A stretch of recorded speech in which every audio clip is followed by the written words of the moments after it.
మరోవైపు బీఆర్ఎస్ యువ సంగ్రామ సదస్సు నేపథ్యంలో బీఆర్ఎస్ నేతల హౌస్ అరెస్ట్ పరంపర కొనసాగుతుంది. బీఆర్ఎస్ ఇవాళ చేపడుతున్న యువ సంగ్రామ సదస్సుకు హాజరు కాకుండా బీఆర్ఎస్ నేతలను హౌస్ అరెస్ట్ చేస్తున్నారు పోలీసులు. మాజీ మంత్రి సబితా ఇంద్రారెడ్డి, డాక్టర్ ఆర్ఎస్ ప్రవీణ్ కుమార్ ను హౌస్ అరెస్ట్ చేశారు పోలీసులు.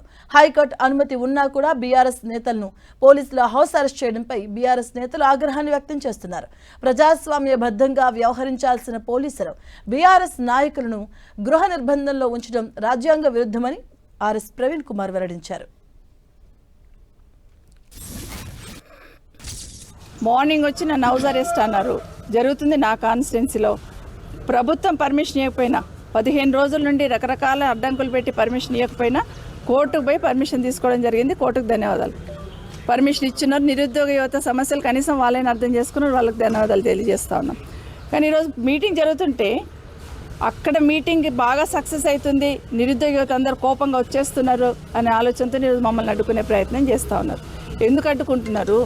మీరు ఇచ్చిన డిక్లరేషనే కదా, ఎన్నికల కన్నా ముందు మీరు ఇచ్చిన హామీలే ఈరోజు మీరు నెరవేర్చాల్సిందే అని మిమ్మల్ని అడుగుతుంది. దానికోసమే కదా ఈ ప్రభుత్వం తల ఉంచడానికి, మెడలు ఉంచడానికి ఈరోజు ఈ ధర్నా పెట్టినాం. మరి ఎందుకు ఆపుతుండనేది అర్థం కాని పరిస్థితి.